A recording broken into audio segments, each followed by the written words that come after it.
فضائی جنگوں سے بہت مختلف تھی، جس میں دو ممالک کی ایئر فورسز کے درمیان روایتی جنگ ہوتی ہے جسے ڈاگ فائٹ کہا جاتا ہے، جس میں دونوں ایئر فورسز ایک دوسرے کے آمنے سامنے ہوتی ہیں اور طیارے ایک دوسرے کے آگے پیچھے منور کر کے لاک کرنے کی کوشش کرتے ہیں۔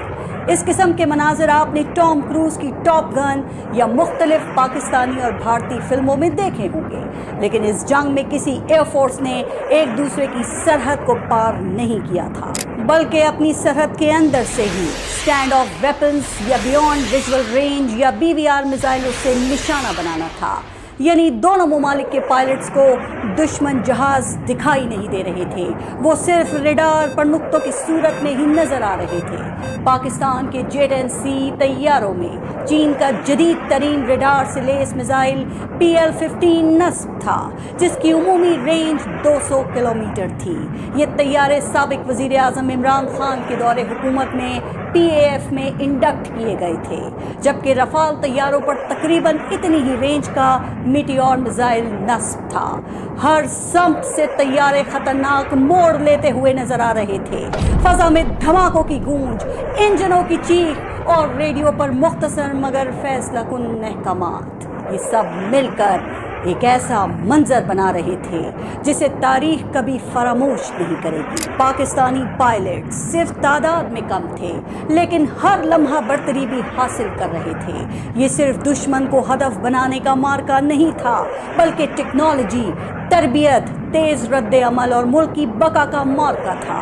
لیکن یہاں اچانک بازی پلٹ گئی، بھارتی طیاروں کا ایک دوسرے سے رابطہ منقطع ہو گیا، وہ ایک دوسرے کو پیغام نہیں پہنچا پا رہے تھے، لیکن ان کی گفتگو ایک جگہ سنی جا رہی تھی۔ جی ہاں، پاکستان ایئر فورس ہیڈ کوارٹرز میں ان کی گفتگو سنی جا رہی تھی۔ اب یہ بازی کیسے پلٹی، بھارتی طیاروں کا سسٹم کیسے جیم ہوا اور ان کا ریڈار سے رابطہ کیسے منقطع ہوا، اس کا سبب پاکستان ایئر فورس کی الیکٹرانک وارفیئر میں مہارت تھی۔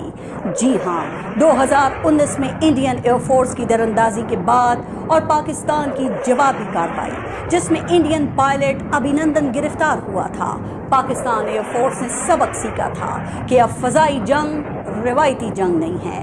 اب جس کے پاس ٹیکنالوجی اور اس ٹیکنالوجی کے استعمال کی مکمل مہارت ہوگی، وہی بازی مارے گا۔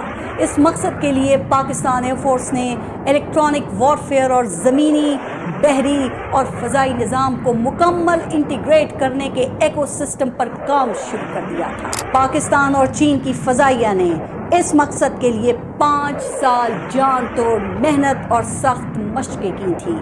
پاک فضائیہ الیکٹرانک وارفیئر میں اس قدر مہارت حاصل کر چکی تھی کہ بھارت کے جدید ترین رافال طیارے اندھے ہو چکے تھے۔ پھر کیا تھا؟